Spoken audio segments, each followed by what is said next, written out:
Buenas noches, mi nombre es Mariana Vázquez y bueno, pues el día de hoy yo les voy a hablar sobre mi tema de tesis.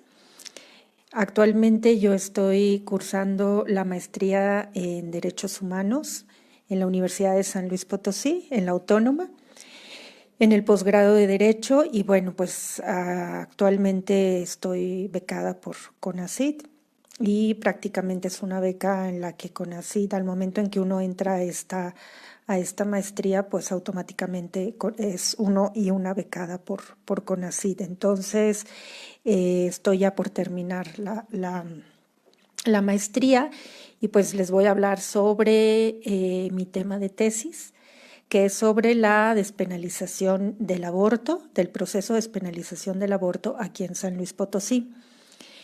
Y bueno, pues quiero empezar como explicándoles, como compartiéndoles, más que nada que sea una plática bastante amena para ustedes, en donde yo les quiero compartir desde qué fue lo que me movió a elegir el tema, porque yo sí creo realmente que hay que estar convencida del tema que vas a investigar, pero en el aspecto en que sea algo que te apasione, algo que te guste, algo que tú sepas que va a aportar a las pocas personas que lo puedan leer, pero que sea que para mí es como importantísimo que sea con lo que yo voy a dejar, que va a ser como mi aporte a esta lucha, ¿no? Y bueno, yo les tengo que confesar que en un inicio no era mi tema inicial, el dar seguimiento al proceso de despenalización del aborto en San Luis Potosí. Sin embargo, creo que lo que me movió mucho fue que se hablaba ya mucho en la ciudad, en la capital, que se iba a iniciar y se iban a presentar las iniciativas en el Congreso por parte de la bancada de Morena. Y lo que se hablaba dentro de la misma maestría, por ejemplo, que estamos en un ambiente de derechos humanos, pues era obvio que la sociedad potosina todavía no estaba preparada para una despenalización del aborto. Y lo que me movió a mí fue más que nada como un proceso catártico, he de confesar, en el aspecto en que yo dije, no, yo no puedo ser testigo de este proceso sin dejarlo pasar, sin documentarlo, porque desgraciadamente sé que no va a pasar, que no van a pasar estas iniciativas y yo tengo de algún modo que hacer catarsis, yo tengo de algún modo que proyectar, pues sí, cómo cooperar para la sociedad, ¿no? Y para el feminismo. Entonces decidí documentar el proceso, el procedimiento, y fue así como decidí cambiar de tema de tesis en un aspecto como de justo que quedara evidencia en la medida de lo posible de los acontecimientos, de las actividades, de cómo reaccionaron ciertos sectores y pues de lo que se hizo y lo que no se hizo. También creo que mi aporte en la medida de lo posible será como evidenciar todo esto, documentar todo esto para que en el siguiente intento que va a haber y va a haber muy pronto, pues al menos digo yo no, uno nunca podemos pretender ni saber quiénes van a leer tu tesis. Hay muchos profesores a lo largo de la maestría que nos decían de manera un poco irónica y en ton de burla de que pues muy poca gente leía realmente tu tesis, ¿no? Fuera de tu mamá y que nadie más lo leía. Entonces mi intención en esto fue como hacer algo también llamativo para que también al activismo le pudiera llamar la atención esta serie de documentación histórica de cierto modo para que ellas y ellos mismos se vieran reflejados en este estudio y decir qué fue lo que faltó o qué fue lo que no se hizo o qué fue lo que se hizo mal. Otra inquietud que yo tenía y que fue lo que también me llevó a escoger este tema fue en parte como el documentar, el evidenciar, el hacer evidente el conservadurismo a ultranza que existe en esta sociedad potosina. Y qué mejor modo que evidenciando cuáles habían sido las reacciones a partir de la presentación de estas iniciativas en el Congreso, cómo no se dejaron esperar todas las reacciones de los sectores conservadores, ¿no? Llamado iglesia, llamado religiones, no nada más la Iglesia Católica, sino también las nuevas religiones que ahorita están emergiendo, como la evangelista y otras.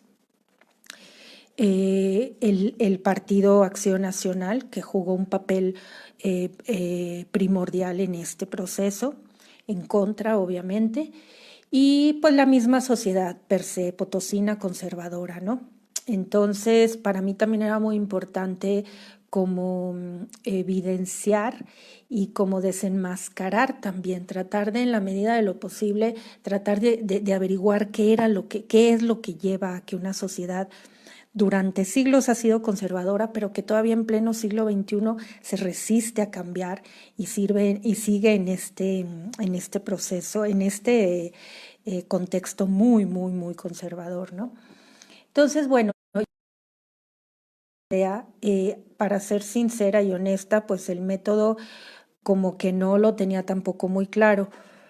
Fue hasta que empezamos a tener clases en la misma maestría de metodología de la investigación y fue gracias a una maestra muy buena que tuve de etnografía, que fue a raíz que empecé a conocer lo que era realmente etnografía, porque yo soy abogada, y yo supe desde ese momento que lo que yo quería hacer era observación, por obvias razones, porque si tú quieres documentar un proceso, pues lo mejor que puedes hacer es a través de la observación. Y tanto observación participante como no participante, pero desde en un inicio yo planteé que la metodología de mi trabajo iba a ser etnográfica. Sin embargo, empecé a tener, al empezar a asistir a eventos que para mí parecían y eran importantes. Yo empecé a etnografiar desde mucho antes que se presentaran las iniciativas. Las iniciativas se presentaron justo hace un año. Y yo empiezo a etnografiar justo en enero del 2019 para ver cómo se estaban agrupando los colectivos feministas, cómo todas las organizaciones feministas que hacían como para arropar estas iniciativas. Y me di cuenta antes de esto, antes de la presentación de dichas iniciativas, que había mucha inquietud de las nuevas generaciones, de chavitas muy jóvenes realmente, muchas ni siquiera antes de entrar a la universidad, otras universitarias, que se preocupaban mucho del tema y que estaban pues sí, estaban muy comprometidas con esto. Y me asombró muchísimo que hubiera tal conciencia del problema y conciencia sobre todo del problema de raíz, ¿no? Que se tuviera súper bien esquematizado el problema esencial que es el patriarcado, por supuesto, ¿no? Y entonces cuando yo vi que estas mujeres jóvenes tenían tan claro muchas cosas, claro que no eran muchas, ahí sí tuve como una esperanza, dije, tal vez si se logra hacer esto, ¿no? ¿Por qué? Porque nunca me imaginaba que muchachas tan jóvenes, jovencitas, estuvieran tan comprometidas, ¿no? Ya hubiera querido yo a esa edad haber tenido la mitad de conciencia que tienen ellas, ¿no? Y pues nada, llega el día de la presentación de la primera iniciativa. Se presentó una iniciativa y a la semana se presenta la otra. Y pues nada, desde el primer día se vio venir que eso no tenía apoyo, desgraciadamente. El Congreso se llenó en un 95% de organizaciones de derecha, de ultraderecha y religiosas, también académicas. Tengo que decir que participó, algo que tengo muy claro, fue todo un salón completo de la prepa del Tecnológico de Monterrey. No sabemos qué salón, no sabemos qué maestra fue, pero era una maestra que había llevado a todo su salón y con pañuelo azul, ¿no? Y también estaba en el grupo que se autollaman y autodenominan Provida, que nosotros desde el activismo feminista les llamamos profeto, porque están por la vida del feto, no por la vida de la mujer. Y pues nada, feministas desgraciadamente fuimos muy pocas. Y quiero también aclarar que para mí este seguimiento se dio de manera activa, por eso también puedo decir que es observación participante, porque yo realmente no me podía separar nunca de cada evento al que yo participaba, al que yo etnografiaba, al que yo documentaba, pues realmente te gana como la pasión de lo que estás haciendo. Entonces acabas yendo con tu pañuelo verde, acabas poniéndote del lado de la marea verde. No puedes, ¿sabes? No puedes observarlo desde un lugar neutro. Fue algo que no pude hacer. Y tampoco que también maestras, profesores de la misma maestría me recomendaron. Me dijeron, no tiene caso que tú estés observando desde un lugar neutro. Tú no tienes por qué, exacto, matizar o esconder tu activismo feminista, ¿no? Entonces, a cada evento que yo iba, pues obviamente yo iba participando también, ¿no? Como se dice coloquialmente, matando dos pájaros de un tiro. Y desgraciadamente desde la primera iniciativa me di cuenta que realmente no habíamos más de 10 mujeres feministas o no feministas, pero mujeres apoyando la marea verde. Y, y eso fue muy triste porque entonces ahí también me di cuenta en que no, si bien había habido el llamado para ir a apoyar esa iniciativa, pues tal vez no tuvo mucho eco en redes, ¿no? Y bueno, a partir de ahí, ese fue como el primer evento que a mí me volvió como a confirmar mi hipótesis inicial que esto no iba a pasar y que yo ya lo veía venir, ¿no? La segunda iniciativa fue igual, fuimos muy pocas feministas. También tengo que decir que algo que es preocupante, muy preocupante, es la excesiva violencia de la ultraderecha, de las y los conservadores. Yo lo atribuyo mucho en todo este tiempo que estuve observando y de las conclusiones que hasta ahora llevo, es que a falta de argumentos legales inclusive, ellos apelan, número uno, a lo emotivo, al discurso emotivo. Y número dos, cuando ya se ven rebasados, apelan a la violencia.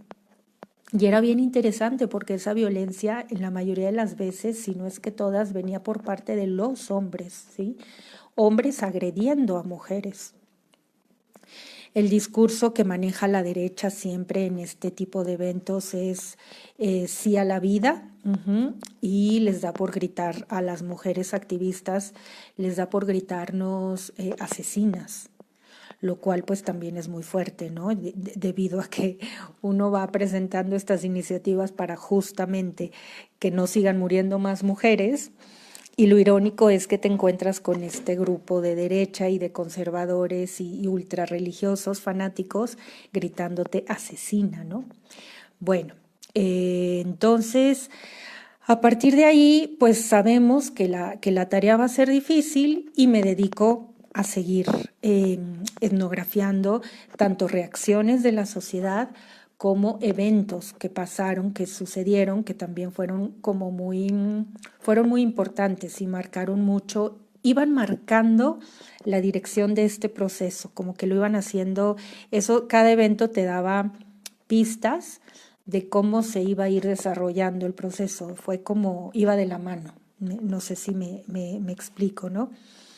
Al principio, mi directora de tesis me había recomendado llevar diario de campo, pero era bien difícil en ese momento debido a que yo prefería grabar.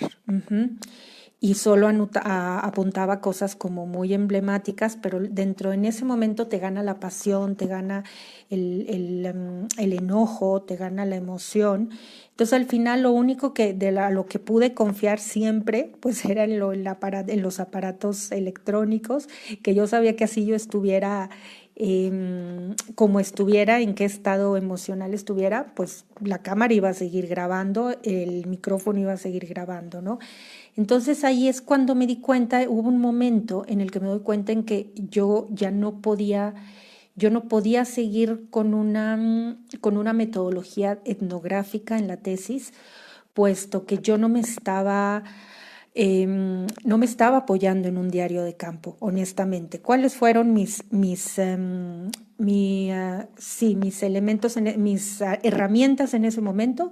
Fueron las cámaras. La cámara de video fue la tablet y fue el celular. Y en ese momento es de lo que yo me tenía de lo que yo me tenía que apoyar. Y posteriormente de transcripciones, de minutas, etcétera, ¿no? Pero, y a partir de ahí es cuando tengo la sugerencia de mi directora de tesis, de mi entonces directora de tesis, que bueno, para ella que es antropóloga y que es especialista en etnografía, me decía, es que Mariana, tú no estás haciendo etnografía. Y a mí me costaba mucho trabajo realmente, fue cuando me di cuenta, pudo más mi deformación profesional de abogada que otra cosa. Y yo estaba más enfocada realmente en seguir los acontecimientos que estaban sucediendo, ¿no? Más que en ese momento un análisis, más que un enfoque, para mí era que quedara evidenciado todo lo que yo estaba viviendo, ¿no? Ya posteriormente, después de eso, yo ya le daría el análisis, el enfoque, la clasificación. Pero en ese momento es las herramientas que yo tenía en ese momento para ir y documentar lo que estaba pasando. Porque tampoco no nos podemos confiar simplemente en los medios, en lo que dicen las noticias. Los medios de comunicación aquí en San Luis, que son todos lo que decimos coloquialmente la mayoría, pues chayoteros, ¿no? Y cuando te das cuenta que había un evento de activismo a favor de la despenalización del aborto, no se cubría. Y si se cubría de manera muy vaga. Entonces tampoco tú no puedes documentar un trabajo así con base únicamente en lo que en lo que los medios documentan, ¿no? Entonces era también por eso la importancia de que yo tuviera mi propia información, ¿no? Y eso se va dando también al momento, al día. Uno por más que trata de calendarizar, de esquematizar, de decir, bueno, aquí voy a usar esto, acá voy a entrevistar a fulana, aquí voy... No, porque al final acabas entrevistando a la persona que en ese momento tú sentías que tenías que entrevistar en ese momento. Acabas documentando cosas que tú pensaste que no te iban a servir, pues en ese momento tuviste que tomar la decisión que sí te servían. Y a todo esto, ¿por qué voy? Porque es muy difícil que tu planeación metodológica en un inicio, cuando es un proceso así, seguirlo al pie de regla, ¿no? Por eso ahora les comparto que entonces he cambiado hasta la fecha un sinfín de número de veces del título de la tesis, porque en un inicio era un seguimiento etnográfico. Posteriormente, a lo que les digo, a falta de diario de campo, decidí que no podía yo comprometer la palabra etnografía. Era pues sí, era realmente para decir que es una etnografía, lo que tú estás haciendo son palabras mayores. Y yo sentía que en ese momento mi intención más que nada era documentar lo que estaba pasando para después analizarlo desde un enfoque de derechos humanos, cómo se violaban los derechos humanos de las mujeres en el estado de San Luis a raíz de la no despenalización del aborto. Pero lo primero era documentarlo, vamos, ¿no? Y ahí a partir de ahí decidí cambiar el título a que solo quedara observación, ni siquiera participante, no participante, nada, era dejar nada más participación y seguimiento. ¿Por qué? Porque eso lo dejaba más amplio y a mí no me cerraba tampoco mis herramientas, ni mis métodos, ni metodologías de investigación. Y pues nada, también aquí es compartir que pues uno se allega también de los métodos y de las herramientas, como ya les dije, que va teniendo uno a la mano, ¿no? Y bueno, siguiendo con el proceso de despenalización, hay 3 eventos que yo quisiera compartirles, que creo que son el eje, cómo se fue, qué hacen, cómo después se va a ir desarrollando esto. y el primero es un foro de derechos humanos que organizan algunas activistas feministas junto con las diputadas de Morena, 3 diputadas de Morena que habían presentado la iniciativa. Una de las iniciativas. La primera iniciativa iba en el aspecto de reformar la ley de salud y el Código Penal de San Luis Potosí para que ya no estuviera penalizado, y la ley de salud para que también fuera un problema de salud pública y atender a las mujeres en el proceso de aborto. La segunda iniciativa fue una propuesta de reforma constitucional local, porque aquí la Constitución de San Luis Potosí considera vida humana desde el momento de la concepción. Entonces, la segunda iniciativa fue justo para reformar ese artículo, para que posteriormente la primera iniciativa se pudiera dar. Desgraciadamente se presentaron las iniciativas al revés. Bueno, eso también ya es un tema de error de forma, ¿no? Que pues también pude documentar, ¿no? Ambas iniciativas se presentan sociedad civil, llámese feministas, junto con legisladoras y un legislador, el famosísimo Mijis, que ya se ha vuelto famoso a nivel nacional, y todas y todos por Morena. Es algo que también aquí quiero especificar. Nos queda claro desde el activismo feminista que estas reformas se dieron gracias a que Morena tenía representación en San Luis. De otro modo hubiera sido imposible que estas iniciativas ni siquiera se hubieran podido haber presentado, ¿sí? Entonces creo que también hay que empezar reconociendo que la coyuntura nacional y la coyuntura local fue lo que ayudó también en parte, al menos a subir a debate este tema, ¿no? Y bueno, entonces, volviendo al tema, el primer foro que hubo fue sobre derechos humanos, en el cual se invitan especialistas de la Ciudad de México, y la idea era que expusieran sus argumentos desde una perspectiva de derechos humanos, el por qué sí la despenalización del aborto. Y desde ahí fue muy revelador todo, porque obviamente esos foros no eran para el público, esos foros eran para las y los diputados del Congreso. Y desde el primer foro se vio clarísimo que no hubo ninguna y ningún diputado presente. Fue un vacío total el que hicieron desde el primer foro. Únicamente estaban, obviamente, las diputadas de Morena. Y como que ahí fue muy claro todo, como que desde ahí vimos que ya la decisión desde un inicio ya estaba tomada, ¿no? Sin embargo, pues bueno, había que seguir intentando y había que seguir documentando. En el entre el primer foro y el segundo foro, el segundo acontecimiento muy importante que les quiero compartir es que mi entonces directora de tesis me informa, y esto son cosas que dentro de la observación o dentro de la etnografía sucede mucho, en que hay eventos que tú no tenías programados y que te enteras al 5 para las 12 y en ese momento te tienes que salir volando. Mi directora me llama y me dice que va a haber en una hora, iba a empezar el foro una mesa en el Comité Estatal del PAN, del Partido Acción Nacional, en donde se iban a trabajar las narrativas contra la despenalización del aborto.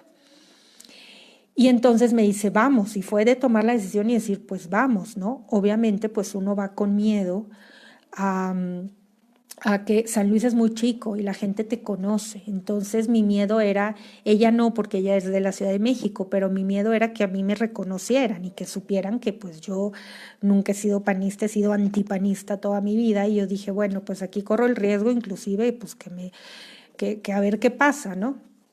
Y decidimos desde el momento que entramos que no íbamos a inventar otro nombre, íbamos a dar nuestro nombre, íbamos a decir que veníamos de la maestría de Derechos Humanos, únicamente, sin mayor explicación y pues que ojalá nos dejaran entrar, pero nosotros no nos podíamos arriesgar porque realmente hay gente muy violenta, repito, dentro de los conservadores y esa gente violenta está dentro del Partido Acción Nacional. Entonces, pues afortunadamente nos dejaron pasar, como que tampoco pusieron cara de mucha felicidad cuando supieron que veníamos de la maestría de Derechos Humanos, sin embargo nos dieron acceso y a mí me tocó estar. Había dos mesas, la mesa que se iba a la mesa de las y los diputados, en donde se iba a discutir las narrativas jurídicas, y había en la mesa que a mí me tocó, que era donde se iba a discutir la narrativa, la retórica, los argumentos, en general para la sociedad. Y ese evento realmente fue muy importante porque como mi director en ese momento me lo comentó, con solo este evento puedes hacer una tesis. ¿Por qué? Porque realmente también ahí vimos cómo ese fue una muestra de lo que ya al final iba a suceder justamente, que fue, en mi mesa estuvo presente, estuvieron presentes los empresarios más importantes y con más poder y más dinero de San Luis Potosí. Ellos formaban parte de una organización que se llama Empresarios por la Familia. Estuvo presente obviamente el grupo Provida, estuvieron presentes personas religiosas y se me hizo muy curioso que estuvo presente también estuvo presente parte de la academia, escuelas, universidades privadas. A mí eso también se me hizo muy revelador, ¿no? Y bueno, y entonces ellos empezaron, el evento abrió diciendo por parte del director estatal del PAN que pues la postura del PAN abiertamente era oponerse a la despenalización del aborto porque ellos estaban por la vida. Es muy chistoso cuando dicen por la vida, porque no dicen por la vida de quién. Y eso es bien revelador también, porque es esta parte de darle prioridad a la vida en desarrollo, que es la del feto, la del embrión, y no a la de la mujer, ¿no? Entonces es un discurso subliminal muy interesante también, en el que va escondido, pero no tan escondido, ya no machismo, yo podría decir que inclusive caía como en una especie de misoginia inclusive, ¿no? Que las mujeres mueran, ese no es lo importante es que mueran los embriones, ¿no? Los fetos. Y entonces, pues nada, los empresarios estaban aterrados de que esto se fuera a aprobar y que pues ellos lo único que podían decir es que pues ellos como sector empresarial iban a estar totalmente apoyando al Partido Acción Nacional para que estas iniciativas no pasaran y que ellos iban a hacer lo que les tocaba hacer ellos para hacer activismo por medio de grupos conservadores en contra de, ¿no? Y lo cual pues también mostró que el poder y el dinero, ¿no? Pues también ahí supimos dónde iban a estar, ¿no? También empiezan reconociendo que los argumentos, ellos en cuestión argumentativa y narrativa van perdiendo, que no los tienen e inclusive hicieron una confesión que es para mí como primordial, que es en cuestión de redes, en el debate estaban perdiendo. En el debate estaba muy por arriba el activismo feminista, el activismo marea verde, ¿no?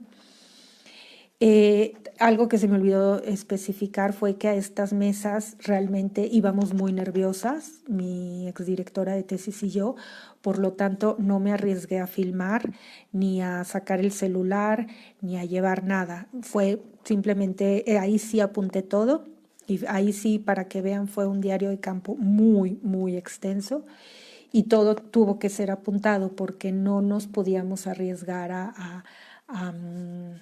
pues a otra cosa, ¿no? De por sí todo el tiempo éramos observadas de manera muy sospechosa, porque obviamente era obvio que nuestra presencia ahí descuadraba un poco en el contexto, ¿no? Y nada, y posteriormente en la mesa en la que estuvo mi exdirectora de tesis, pues inclusive se habló de los debates legislativos que iban a derivar mucho del debate de las narrativas de mi mesa, que se estaban desarrollando ahí, ¿no? Y pues eso, justamente las narrativas que ahí se trabajaron fueron curiosamente las narrativas que las y los diputados al momento de la votación final argumentaron, ¿no? Entonces era como yo ya tener la información aquí y al momento de estarlos escuchando decir, pues sí, esto fue lo que dijeron efectivamente ese día en el Partido Acción Nacional, ¿no? Y pues nada, entonces sin embargo, siempre tienes como esta esperanza, ¿no? En que algo pudiera pasar, tal vez, ¿no? Ahí quedó todo. Creo que también yo como investigadora en este aspecto lo que sí les puedo recomendar es que también así nos apasione mucho el tema y así estemos muy comprometidas y comprometidos.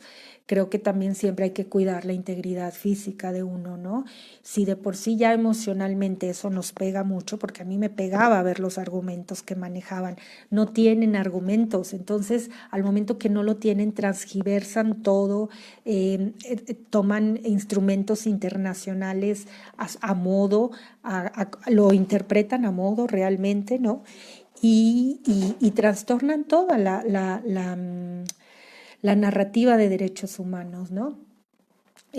Sacan datos falsos, eh, menosprecian la cuestión, subestiman siempre la cuestión de que las mujeres estén muriendo. Dicen, no, claro que no, las mujeres no se están muriendo. Ese es el argumento de las mujeres feministas, ¿no?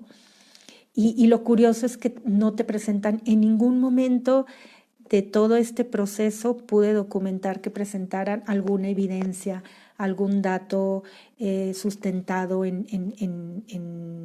con pruebas, nada, nunca pudieron presentar nada. Y eso es lo más irónico, que diputadas y diputados hayan basado su voto en contra de esto con pura narrativa emotiva. No presentaron ni un solo dato empírico en contra de la despenalización del aborto. Eso es lo más grave, ¿no? Y bueno, el tercer acontecimiento que les quiero compartir, que también fue muy revelador, fue el segundo foro que hubo en la Cámara de Diputados, también organizado por una diputada de Morena, que era el foro de salud, de salud pública, y justo era pues para también poner en la mesa del debate esta cuestión de la vida, desde la concepción, desde, ¿no? Y también, pero también el tema, lo importante también era hablar sobre que la despenalización del aborto es un tema de salud pública y que antes que el feto o antes que el embrión está la salud de las mujeres. Y pues efectivamente no, este foro fue totalmente una desilusión. ¿Por qué? Porque efectivamente las y los médicos que acudieron, lo digo sin temor alguno, pues fueron realmente profesionistas muy conservadores y con una clara línea ya, ¿no? De antiaborto, ¿no? Y bueno, y si a eso le sumamos que por parte del público nuevamente hubo un vacío y que ninguna diputada y ningún diputado acudió, pues ellos iban a hablar con ellas y con ellos, ¿no? Aquí también algo que es muy importante es la irresponsabilidad pública por parte de los legisladores. Ellos están incurriendo en su deber, ¿no? Su deber es asistir, su trabajo es asistir. Ellos reciben un sueldo para asistir a informarse, asistir a esos eventos e informarse, para entonces tomar y fundamentar su voto en decisiones informadas y no nada más en cuestiones y dogmas de fe y creencias, ¿no? Sin embargo, vimos que esto nunca les importó porque nunca asistieron a ningún foro de información, ni de salud pública ni de derechos humanos. Eso fue realmente muy lamentable. En el Inter, también a la par tenía que documentar el activismo de Marea Verde.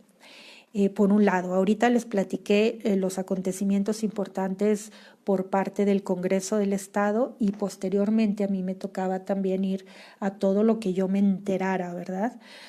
A todo lo que yo me enterase que se estaba organizando por parte del activismo feminista.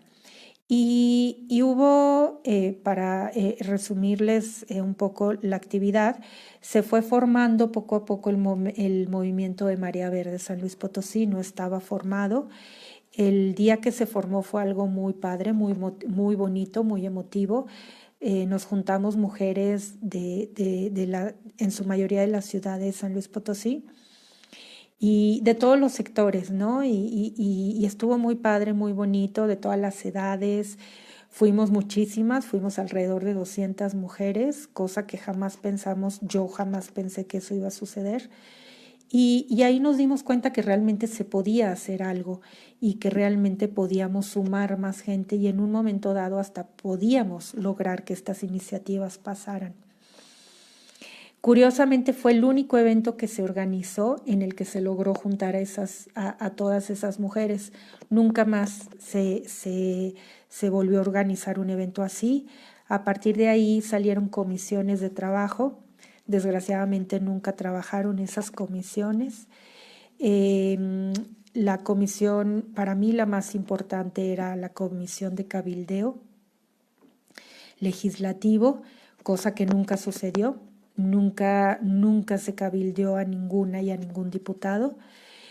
Entonces creo que como parte del activismo feminista en San Luis sí les quedamos debiendo mucho como feministas que nos decimos a las mujeres que ponen en riesgo su salud al momento de abortar clandestinamente o tristemente quedamos en deuda con todas las mujeres que han perdido la vida, ¿no?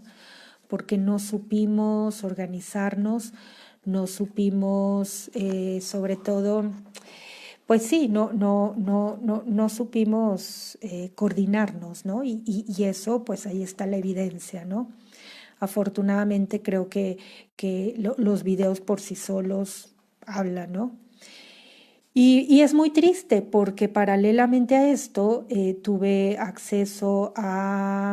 oportunidad de entrevistar en el inter de esto, no sé si ustedes se acuerdan, pasó las iniciativas que se presentaron en Oaxaca paralelamente en cuestión de tiempo.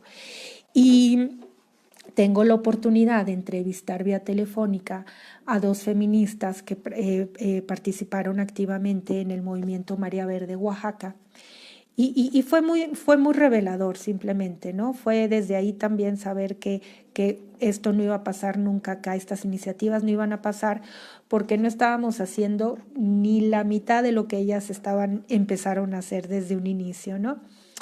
Y esto también es muy interesante porque a mí me ayuda a documentar lo que sucede en otro estado paralelamente a este y que no se hizo bien acá. ¿Qué fue lo que faltó para entonces la próxima vez apostar a que se haga mejor? ¿Sí? Básicamente la conclusión de estas entrevistas de las feministas de Oaxaca fue que ellas jamás dejaron solas a las y los diputados que presentaron las iniciativas y ellas como Movimiento Marea Verde Oaxaca y como colectivos y organizaciones feministas se agarraron a cabildear a las y los diputados en la calle. Era obvio que no les iban a dar citas, pero entonces, ¿qué hacían? Como ellas me lo contaban, era casarlos en la calle, en el VIPS, en el café, afuera de la puerta del Congreso, ¿no? Y no esperar a que te dieran la cita, porque era obvio que no lo iban a hacer. Y fue a través de este cabildeo que hubo siempre desde el inicio, desde antes de que se presentaran las iniciativas, y fue esta coordinación no nada más al interior de la Marea Verde Oaxaca, sino también esta coordinación que tuvieron con muchas diputadas de Morena, porque también en Oaxaca, hay que decirlo, fue la bancada de Morena quien presentó las iniciativas. Y hay que empezar por reconocer eso, ¿no? Y lo interesante fue que sí se hizo una labor de coordinación muy importante. Nunca dejó de haber esa coordinación y se dio por hecho que era un trabajo de todos, tanto el que se hacía al interior del Congreso como el que se hacía en las calles, ¿no? Y pues nada, entonces, pues eso, para mí esas entrevistas también son muy reveladoras porque sí son como un poco la antítesis a lo que acá pasa, ¿no? A lo que acá pasaba. Entonces también yo tenía que tener un marco comparativo, ¿no? Una situación comparativa con el cual decir, miren, acá se hizo esto y funcionó. Y entonces es lo que nos está también faltando acá, ¿no? También que bueno, aceptar que Oaxaca tiene una sociedad que ha sido siempre muy militante, muy activista, los movimientos de profesores, el magisterio, organizaciones civiles, organizaciones campesinas, etcétera, ¿no? Pero también acá en San Luis hay que decirlo, ¿no? Sin embargo, es cuando ¿qué pasa? Te encuentras con una sociedad mucho más conservadora, la potosina, que la oaxaqueña, eso hay que decirlo, por el simple hecho también de estar ya en el Bajío. San Luis es de los estados más conservadores junto con León, Guanajuato, Jalisco, Aguascalientes y pues nada, somos los estados más, en teoría más conservadores, ¿no? Y pues nada, entonces estos hechos fueron lo que a mí me fue dando como pauta mucho a tener como la información. ¿Qué es lo que pasa aquí? Que te vas llenando de información, ¿sí? Entonces, a la par también, pues como becaria de CONACYT, tú tienes que estar entregando avances de tesis. Y muchas veces esos avances, más que ayudarte, y lo he platicado con mi actual director de tesis, más que ayudarte, creo que te obstaculizan mucho en cuestión de tiempo y de organización, porque la misma maestría te pide como producto ya escrito, desarrollado, ¿no?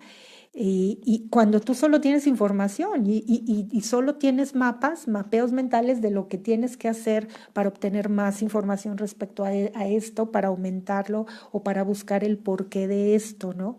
Y en ese momento te piden muchísimo marco, nos pedían mucho marco teórico y marco metodológico. Cuando yo decía, pues es que marco metodológico, ¿para qué nos quebramos tanto? O sea, marco metodológico es como lo he podido hacer, ¿no? Y pues nada, obviamente también nos referimos a un marco metodológico en respecto al análisis, a la categorización, a tal, ¿no? Pero en estos momentos, hasta antes de la pandemia, pues yo me dedicaba a recopilar información, que básicamente un trabajo de observación es eso, ¿no? Y bueno, pues veo que ya el tiempo se me está acabando. Quisiera ya nada más pues concluir diciéndoles, debido a la pandemia, tarda un año en votarse las iniciativas. Desgraciadamente no se cabildea, no nada, ya sabíamos que se iba a votar en contra.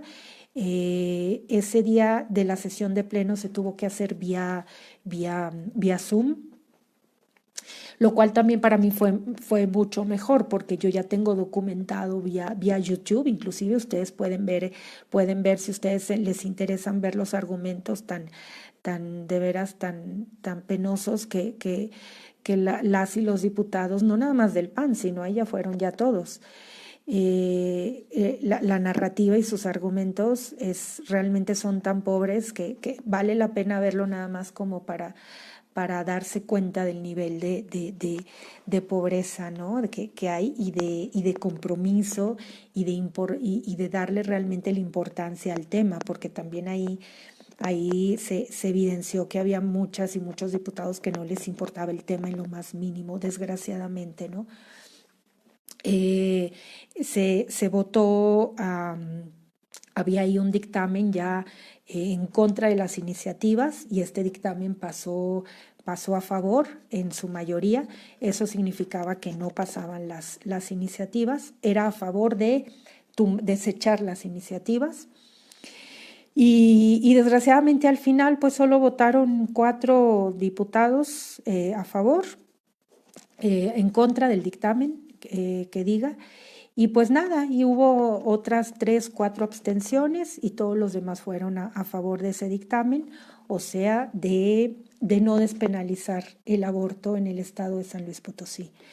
Entonces, bueno, pues es realmente algo muy triste, es algo muy frustrante, pero creo que mi trabajo en este momento es seguir documentando, seguir transcribiendo,